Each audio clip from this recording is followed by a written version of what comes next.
what's up YouTube fam? I just want to let you know that when I was recording this, I forgot to put the little fuzzy thing on the microphone. As I recorded outside, the wind was blowing, and so I kept having to adjust the volume. As a result, the volume is really up and down with me trying to overcompensate for how much the wind was covering up my voice. The second thing is I wanted to let you know that I'm talking a lot about the devaluation phase of narcissistic abuse in this video. And for some reason that day, I kept calling it the slow discard phase, and it's really annoying me. So I wanted to let you know that what I meant to say was the devaluation phase, and please try not to focus on it because that's what I was trying to say. What's good YouTube? It's your girl Grace Sandra, and I am back for part 2 of the series I'm doing on what it looks like to survive verbal and narcissistic abuse over the course of a 5-year relationship. What I left off on was the middle-ish of the love bombing phase that started in the December of 2014 until just about April-ish of 2015, when we were going to potentially get married at a courthouse, and I got cold feet and we decided to wait and have a public ceremony that August. But part of the reason why is because I learned he confessed to me that he had been married another time in addition to the time he had already told me about. I just needed more information and I wanted a little bit more time after all. So I'm going to continue on with the love bombing phase, which for me, this looks different for everybody, but for me, that love bombing phase went all the way up until we got married that August. And that's pretty typical for a lot of people who've endured narcissistic abuse. They'll say there was a definite end to the love bombing phase. It's usually when they feel like they've got you, or you're cuffed. They got you on lock. And I really felt like that was true. There were more and more instances of the mask falling off that I wanted to talk about.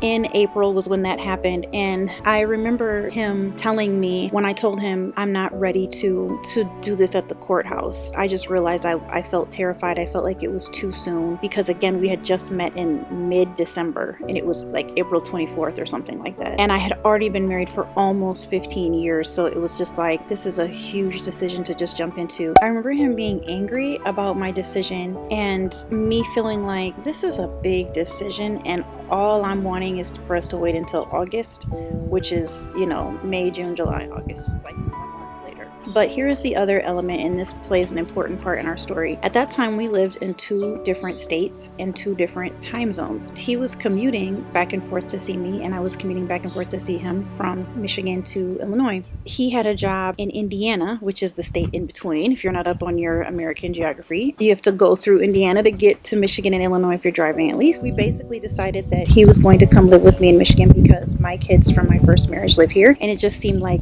the better way to go about things because I didn't want to uproot me or my kids, and that just didn't make any sense. So we decided that he was going to look for work and try to get a job in Michigan before we got married. So that summer we were planning our wedding, our public wedding in August, and he was looking for work, or so I thought. That summer is when I accidentally came upon the news that he had been engaged to someone who I didn't know he was engaged to. So I realized he was engaged to someone, and at that time I hadn't put nearly anything together yet. I didn't know anything about anybody else. I didn't know about the Match.com thing that I mentioned in part 1. I didn't know about any other women. I didn't know about anything yet. So reading that, I thought, oh, he had another fiance that I was unaware of. I had already learned just a couple of months before that of a different fiance that I was unaware of. But he kind of explained that away. For then, I thought, that's not such a big deal. He just didn't tell me that. Again, I hadn't put things together. This is one of the really difficult things about narcissistic abuse and why people don't know they're in it for such a long time, is because it's usually marked by pathological lying, and usually they don't remember what they have and haven't told you or the person before you or the person after you. There's just so many things being hidden. It is really difficult to know. So I wasn't so much concerned about another fiance, which I should have been, but I was more concerned like, wow, I learned about another fiance on accident, and then I learned about another whole wife 4 months after that. And then I was just like, I really need to confront him about this. And so I was like, hey, I just was reading your blog and I saw something you said about your fiance such and such. And he was like, yeah. And I was like, and you never told me you were engaged to her or at all to this person. And he was like, so what? And I remember him just having this like really super attitude problem, and then we got into an argument that got turned around onto me for being, for snooping, which I really wasn't. I was actually reading his blog because I felt like, oh, here's this blog. It'd be really nice to get to know him more since we're getting married in a couple months. So I was actually just reading to like get a feel for him. I wasn't looking for anything. I just happened to come upon it. But it was the way he responded that was a red flag for me. Of all the things that I have said in part 1 that I missed red flags or ignored red flags or explained away red flags, I do remember the way he responded and the intensity of his anger about me finding out about that, instead of just saying like, oh yeah, I didn't tell you that, I should have, or oh yeah, that was what happened with that. It was just like this huge, it became a thing. And I was sitting at a coffee shop with my friend, a really good friend of mine, and I told her, she was there so she could hear the conversation, and she was just like,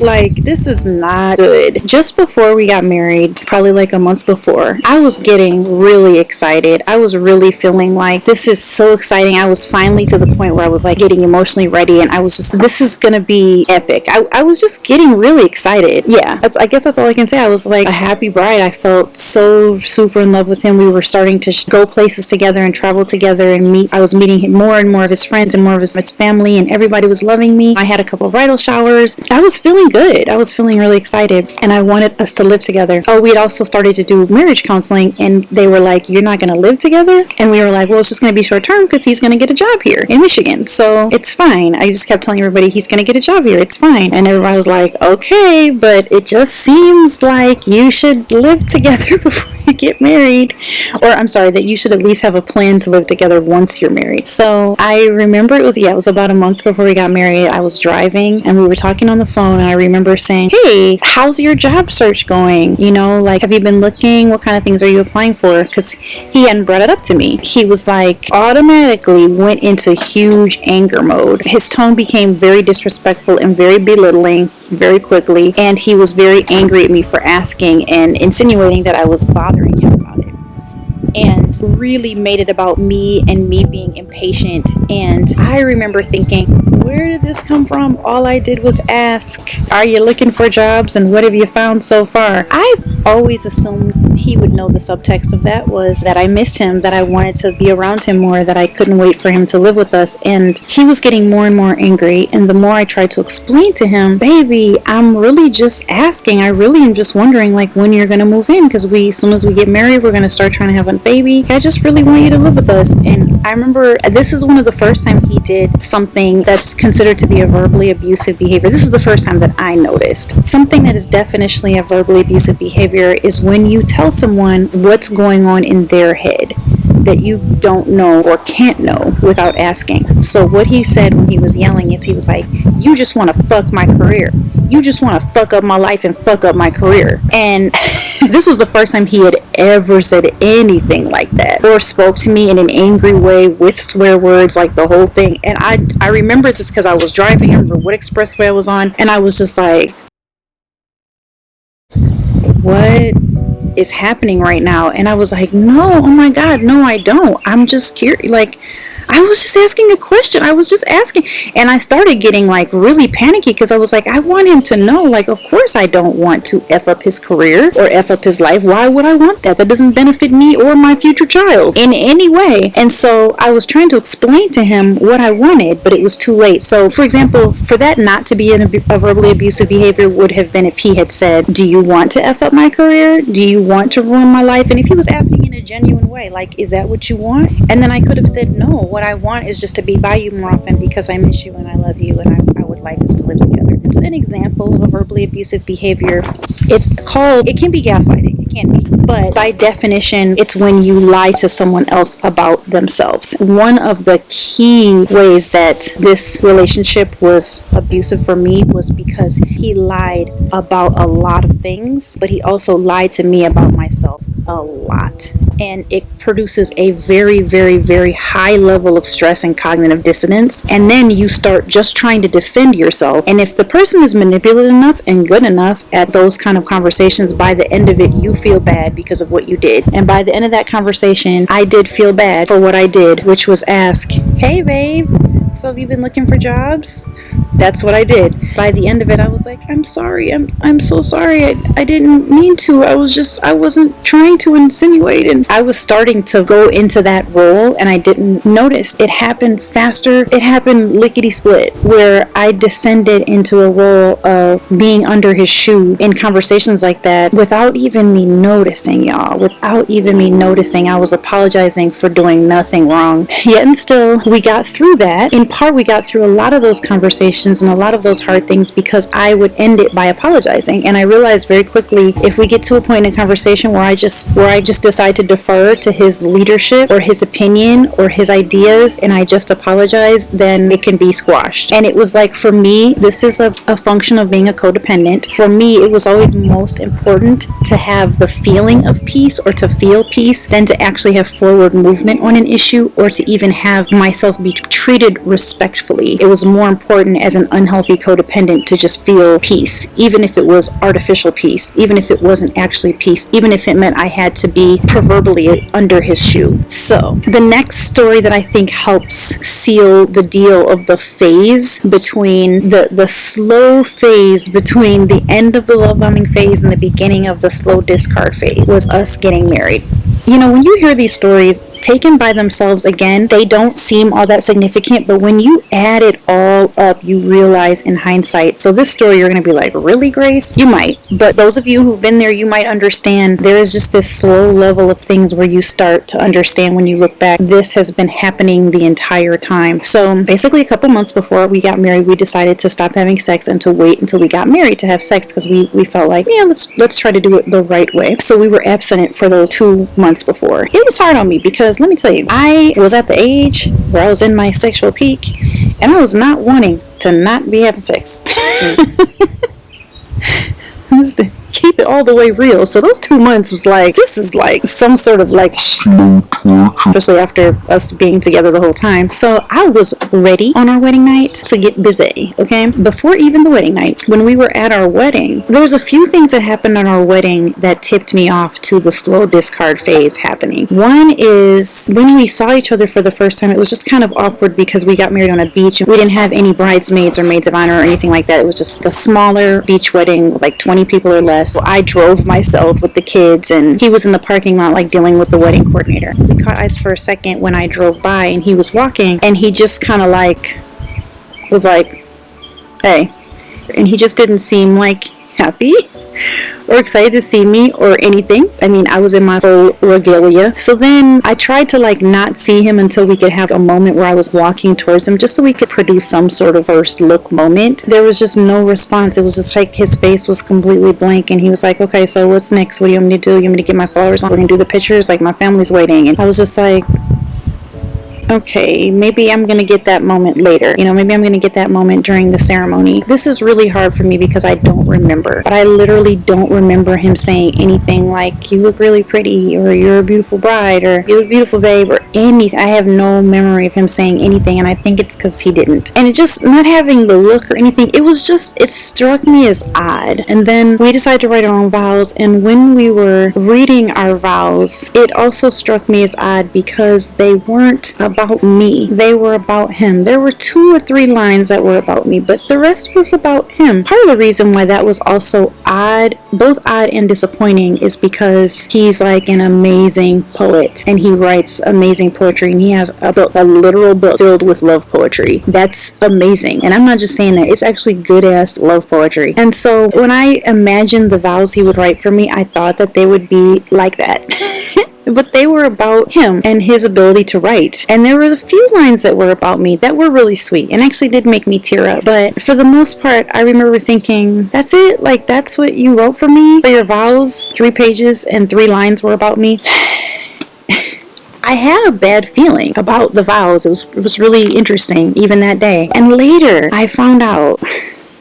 You're going to hear this over and over again. Later, I found out, after I realized that he had been cheating and I was always going through his emails and things, I found out that a couple of the lines that he used in the wedding vows, he used with the woman he was with before me. The opening line, actually, he had used in like an opening line email to her when he was like confessing his love to her. And he used that same opening line in the vows to me. And I was just like, The line is, I don't know quite what to make of you. And then kind of like something about, you're so amazing and special. I don't even know what to make of you. And it was the same thing that he had written to her. It was almost like on that day, even I knew that something was off. They just didn't seem like they were for me. When we had like a first dance, and during the dance, you know how when couples are dancing in their first dance, they're just like staring at each other, they're so into each other, and they're so excited, and they're so happy to be married, and you can just tell when a couple in their first dance is so happy. And when we were doing our dance, like, I just couldn't find him. Like, I just kept looking for him, like trying to catch eyes with him. He was looking everywhere else, he was darting around, he was wiping his sweat. It was hot, and I was hot too. I mean, I had on a big old dress, but I was still like, I want this moment to be with you, just to focus on you. Like, I had been picturing this moment of dancing to this particular song that we both really loved, and he was just gone. And I remember saying, what's wrong? Are you where are you? You know, that's kind of what I asked. I don't know if I said, where are you? But I was like, what's wrong? He was like, oh, nothing, babe. I'm just really hot. And I was like, are you happy? Because he just didn't seem happy, honestly. And I hadn't put all of this together, but he just didn't seem it in that moment. He was like, yeah, I'm just hot. And so I was like, okay, all right. Stories are important, I think, because they lead to how the slow discard phase starts. Slow interactions like this where you're slowly devalued until you literally think you're crazy. But there were so many things that happened that day. Afterwards, after the wedding, after the dinner, after all of that, we were in the hotel room that a lot of people were staying in with his mom and a few of his family members, and we were hanging out with them. I was like tugging on his shoulder. I'm like, come on, let's go. Because I was like, I want to do it. Like, I'm not trying to like hang out with everybody. Like, they gonna be here tomorrow. Like, let's go do it. We didn't have very much time alone. In addition to that, he had to go back to work a day and a half later, so we didn't have much time together either. And then he was gonna be gone for 3 or 4 days at work. Come on, let's go. Let's get out of here. And he was just acting like nonchalant, like, let's hang out with my mom, you know. And I'm like, I don't really want to hang out with your mom. Like, I want to go do it. So he just was taking his sweet time, just no excitement whatsoever. And I'm like, dang. So then he was like, I'm gonna go take a shower, I'm gonna get myself together. I was like, why don't you get everything together here, you know, change in the hotel room and all that. I don't know what I expected, but I was kind of hoping like maybe he had brought some stuff, like lit some candles or put something, set a mood, some shiny boxers on or something, like just did something. I got myself all ready. I did the whole thing. Like, I did that thing, okay? I was ready. And I came out, and this ninja was sitting on the bed, still wearing his clothes, watching TV, all the lights still on, like no romantic scene whatsoever. And I was just really disappointed. I was like, dang, like, I didn't think to myself, he just does not give an F, but it's pretty clear now. He just wasn't concerned with what would make her feel loved or happy on our wedding night. Anyway, so we had a fun time or whatever. In the morning, was like ready to go again, and I was like, come on, let's do it, or something like that. You know, I just started kissing or whatever. And he looked at me, he was like, we just did it last night. And just really firmly said it like that. And I was like, yeah, but we just got married and we didn't do it for like 2 months beforehand. Like, let's do it again. And I literally don't remember what happened after that, but we didn't. And I felt, at the time, I felt really sad and really disappointed. And obviously, I would have hoped he would have said, you know, maybe I don't want to, or maybe I don't feel like it right now, but because we just got married, because you want to, let me hook you up, baby, or something, you know. But just the coldness of his response was very jarring. You know, in hindsight, when I look back, I think I just told myself, you're seeing things, you're imagining things. It's not as bad as you think. Just push on. In about 2 or 3 weeks of us being married, it was tough on me because I really did want to be around him all the time, and he was only home for 3 days a week, or 3.5 days a week. He was spending the other half of his time in a bachelor pad in Indiana. About 2 or 3 weeks into our marriage, I wrote him a poem about how I wish he would pursue me. I mean, it was just like a poem about how much joy I got when he pursued me, when he wanted to talk to me, when he touched me, when we had sex, when he told me he loved me. And I sent him the poem, and it was called Chase Me, My Love. Actually, it's in my book, the Grace Ashley book. If you get the book, link is in the description box. But anyway, and when I sent it to him, I remember he was like, oh, you're gonna make me cry. I remember thinking like he really received it well. He was like, thank you, baby, like that's really, really sweet. But then he never did anything that the poem suggested he do. And so the slow discard phase for the next 4 months is from the moment we got married, from August 21st until the end of that year, was the slow discard phase. And then there was an abrupt change to the full-on abuse phase. But from August to December, the few things that happened that I think are a reflection of the verbal and narcissistic abuse. One is probably in October, we went to his homecoming, and I remember thinking on the way there that I was too nervous to tell him that I wanted him to turn the heat on, either on or off, whatever. And I do remember kind of having a conversation with myself, you should tell him. And then I was like, no, he's gonna be mad. And then it was like, but you're feeling hot, like if you're feeling hot you should just tell him. And I was like, no, I can't tell him. And I like went back and forth with myself so much that I decided not to. And that was like the first time that I realized maybe I'm a little bit afraid to tell him stuff. But I was also afraid to acknowledge that to myself. I was way too afraid to tell him that I was afraid of him in any way. But it was also one of those things where I realized if I say the wrong thing to him ever about anything, that I'm gonna get it. I'm gonna get it. Almost like I'm gonna get a whooping, like a mental whooping. I didn't say anything, but I do remember taking note of that. When we got back from homecoming, this is gonna be a theme as you're gonna see. That night, I was wanting to do it, and I was trying to pursue that. He was just like, no, it's late, and I'm tired, and I don't want to. I just started crying, because at that point, it was very obvious that he wasn't interested in ever having sex with me. So in the morning, I just said it in kind of I felt like what was a nice way, like, how come you don't ever want to have sex with me anymore? And I said it in a way that I felt like was vulnerable enough, like that he would know I'm not attacking him. I am really genuinely curious, because now that we're married, we're actually doing it way less than before we were married. And that's one of the things I was excited about being married, was like guilt-free sex, essentially, because I grew up in purity culture, and having sex outside of the boundaries of marriage was something that you were supposed to feel guilty and horrible about. So because I was supposed to feel guilty and horrible about it, I did. So one of the things I was excited about getting married was like, ooh, guilt-free sex.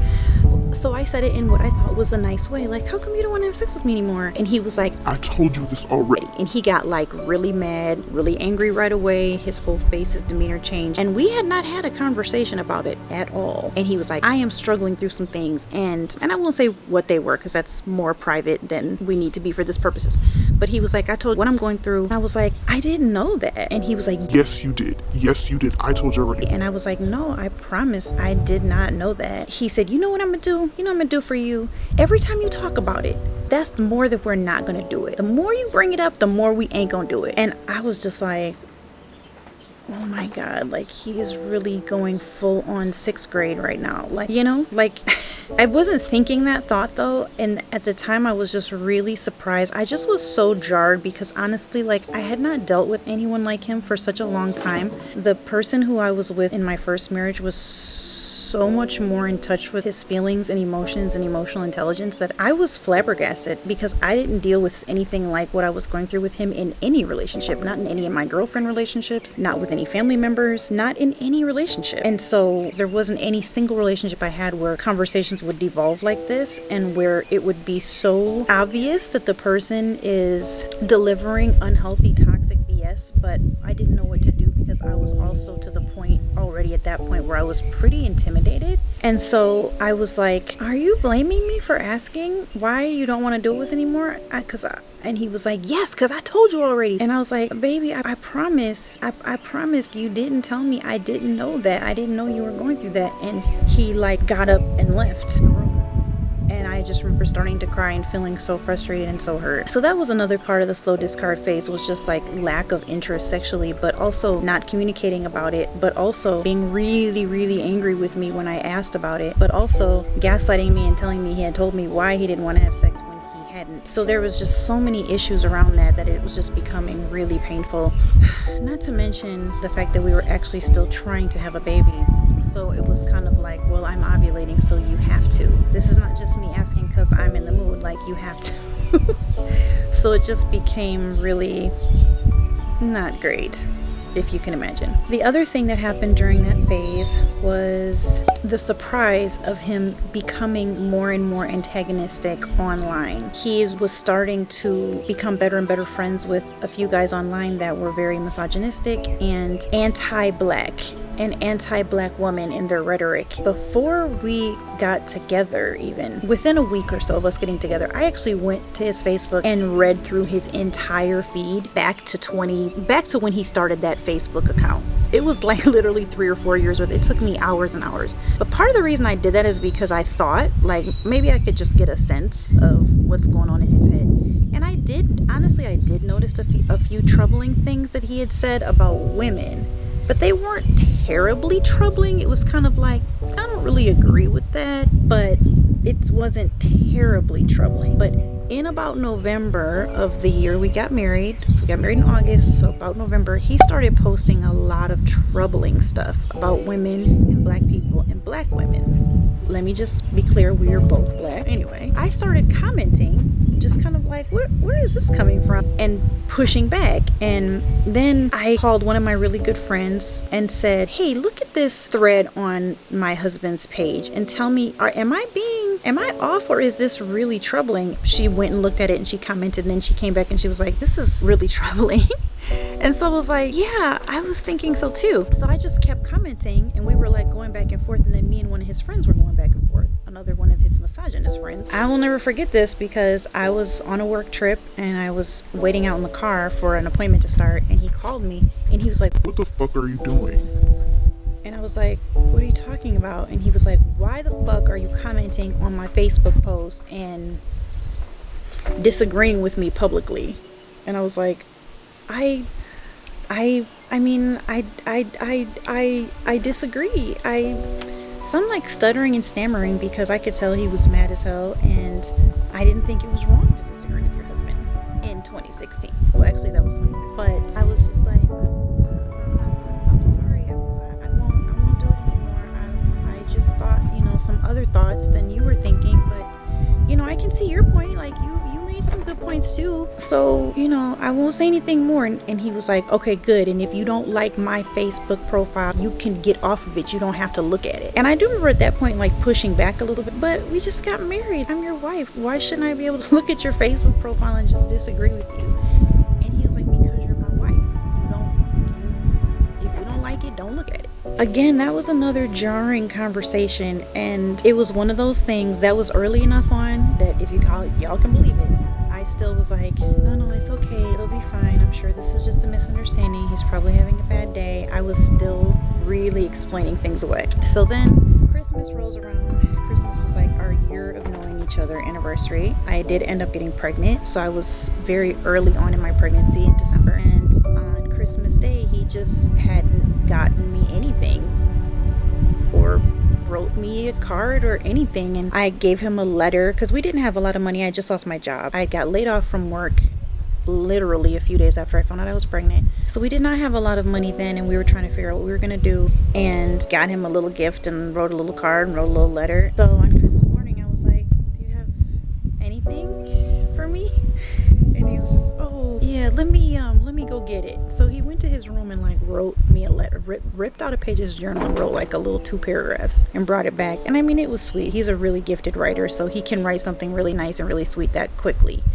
And it was still just one of those things where I was like, thanks. Where I was just disappointed. There's just no effort going into this relationship.